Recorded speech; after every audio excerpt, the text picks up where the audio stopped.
میرے کریم رسول نے فرمایا میرا دل کرتا ہے میں عشاء کی نماز پڑھنے مسجد میں آؤں اور کسی کو حکم دوں کہ وہ جماعت کرائے. میرا دل کرتا ہے, یہ بخاری مسلم ہے, کسی کو حکم کروں کہ وہ جماعت کرائے اور خود میں مدینے کے جوانوں کو ساتھ لے لوں, لکڑیاں کٹھی کر لوں. اور فرمایا جو لوگ عشاء کی نماز پڑھنے نہیں آتے میرا دل کرتا ہے ان کے گھروں کو آگ لگا دوں, جل جائیں وہ, برباد ہو. اتنی ناراضگی, اتنی ناراضگی. حضرت ابو ہریرہ یہ حدیث سنایا کرتے تھے تو رویا کرتے تھے, فرماتے تھے اتنا سخت حکم. حضور نے فرمایا میرا دل چاہتا ہے میں جلا دوں وہ گھر, تباہ ہو جائے, جل جائے وہ لوگ, اجڑ جائے وہ گھر جس گھر کے بسنے والے عشاء کی نماز پڑھنے مسجد میں جلا دوں. تو کیسے کہتا ہے میرے گھر میں برکت آ جائے گی اور میں نماز نہ پڑھوں؟ تو کیسے کہتا ہے سکون آ جائے گا اور میں نماز پڑھنے نہ جاؤں؟ جس سے رسول پاک ہی ناراض ہے, جس سے نبی پاک ہی ناراض ہے, اور حضور فرماتے ہیں فلاں گھر برباد ہو جائے تو آباد کیسے ہو سکتا ہے؟ خدا نے ان کی زبان کو وہ اختیار دیا, جو نکلی منہ سے ان کے وہ بات ہو کے رہی. میرے حبیب پاک سید عالم علیہ السلام نے فرمایا دل چاہتا ہے جلا دوں, اگر مجھے عورتوں کا خیال نہ ہوتا, اگر مجھے بچوں کا خیال نہ ہوتا تو میں جلا ڈالتا وہ گھر. جو گھر کے رہنے والے کلمہ تو پڑھتے ہیں پر مسجد میں نماز پڑھنے کتنے ہم لوگ مزے کے ساتھ, ڈھٹائی کے ساتھ. اب تو سیاڑے بندے ہو گئے ہیں, کہتے ہیں حضرت صاحب میں جھوٹ نہیں بولنا. نبی پاک علیہ السلام نے فرمایا جو نماز تم اپنے گھر کے اندر پڑھو گے ایک نماز کا اللہ تمہیں ثواب دے گا, جماعت کے ساتھ پڑھو گے تو 27 نمازوں کا ثواب. لیکن فرمایا وہی نماز اگر تم میری مسجد نبوی میں آ کے پڑھو گے تو اللہ 50,000 نمازوں کا ثواب عطا کرے گا, 50,000 نمازوں کا. اور مدینے والے حبیب فرمانے لگے وہی نماز اگر تم نے بیت اللہ میں آ کے پڑھی تو نماز ایک ہوگی, لیکن رب تمہیں 1,00,000 نماز کا ثواب عطا فرمائے. اب یہ فضیلت حضور نے بیان کی, فضیلت. قرآن مجید میں نا اللہ تعالیٰ نے کچھ قسمیں ارشاد فرمائی ہیں. اللہ بے نیاز ہے, اللہ تو کسی کی قسم نہیں نہ اٹھاتا, ہے ہی بے نیاز. لیکن کچھ قسمیں قرآن نے اٹھائی ہیں. ان میں سے ایک قسم اٹھائی اللہ تعالیٰ نے مکہ مکرمہ کی. فرمایا لا اقسم بہذا البلد, محبوب مجھے اس شہر کی قسم ہو.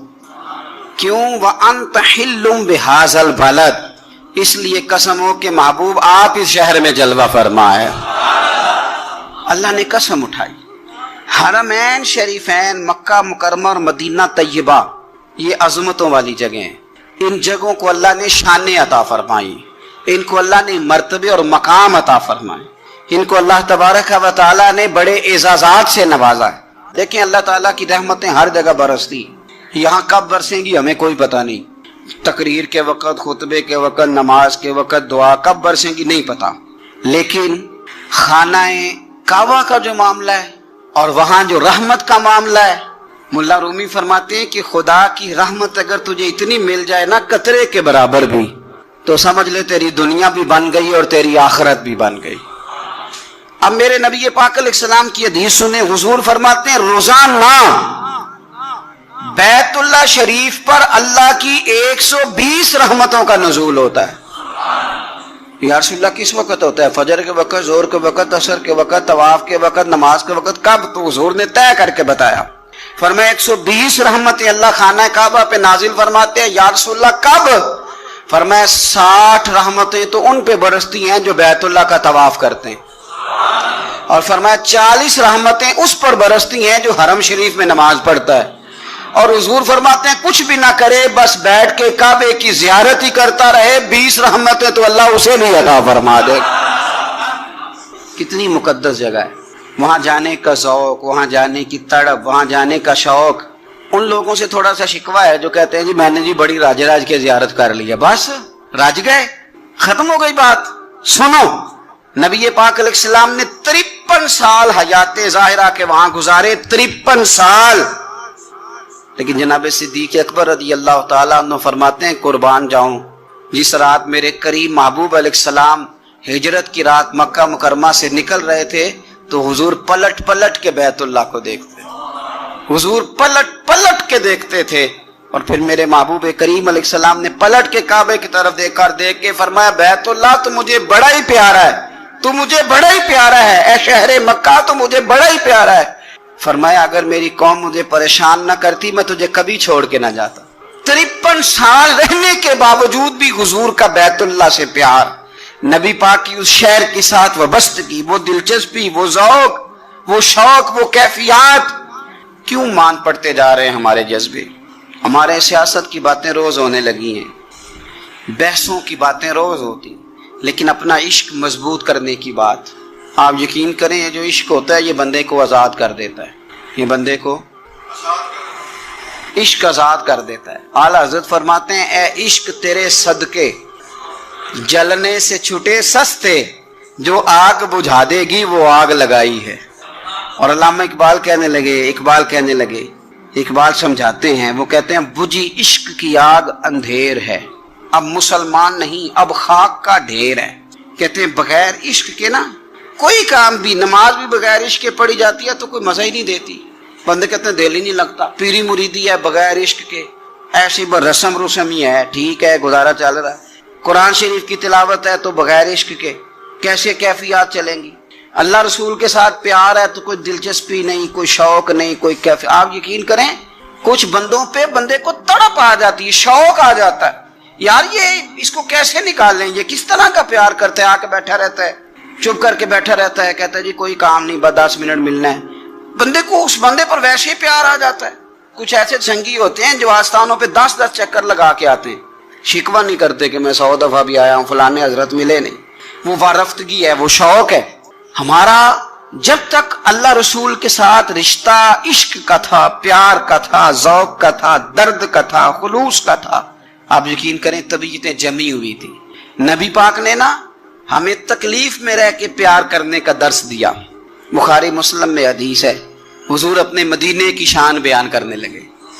حضور فرمانے لگے, محبوب فرماتے ہیں یمن فتح ہوگا تو وہاں کھیت اچھے ہوں گے, کھلیان اچھے ہوں گے, کاروبار اچھے ہوں گے, تو کچھ لوگ مدینے والے وہاں جا کے رہنے لگ جائیں گے, آباد ہو جائیں گے. لیکن حضور فرماتے ہیں المدینہ تو خیر لہم لو کانوا یعلمون. بات کو سمجھنا, فرمایا کہ وہاں کھیت کھلیان اچھے ہیں, ان کا کاروبار وہاں زیادہ چلے گا, لیکن رسول کریم نے فرمایا مدینہ ہی ان کے لیے بہتر تھا, کاش وہ اس بات کو جان لیتے. فرمایا پھر عراق فتح ہوگا تو وہاں بھی کچھ لوگ چلے جائیں گے, کاروبار ان کا اچھا چل جائے گا, وہاں رہنے لگیں گے, لیکن فرمایا المدینہ تو خیر لہم لو کانوا یعلمون. فرمایا مدینہ ہی ان کے لیے بہتر تھا, کاش وہ سمجھ لیتے.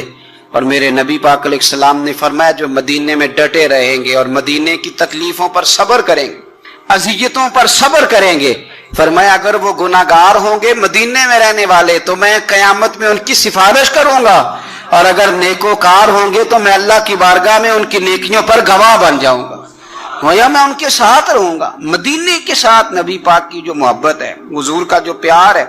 جس رات میرے نبی پاک صلی اللہ علیہ وسلم مکہ مکرمہ سے نکل رہے تھے نا مدینہ طیبہ جانے کے لیے, تو حضور نے دعا فرمائی, کہا اے اللہ تو نے مجھے اس شہر سے نکالا جو مجھے بڑا ہی پیارا تھا, اے اللہ یہاں بڑی یادیں تھیں, بڑا پیار تھا, تو نے وہاں سے نکالا جو مجھے بڑا پیارا تھا, اے اللہ اب تو مجھے اس شہر میں داخل فرما جو تجھے بڑا پیارا ہے, وہاں داخل فرما جو تجھے بڑا پیارا ہے. مدینہ طیبہ کے لیے نبی پاک نے دعا فرمائی, کہا اے اللہ تیرے نبی ابراہیم علیہ السلام نے مکے کے لیے دعا کی تھی, میں مدینے کے لیے دعا کر, اللہ مدینے میں دگنی برکت عطا فرما.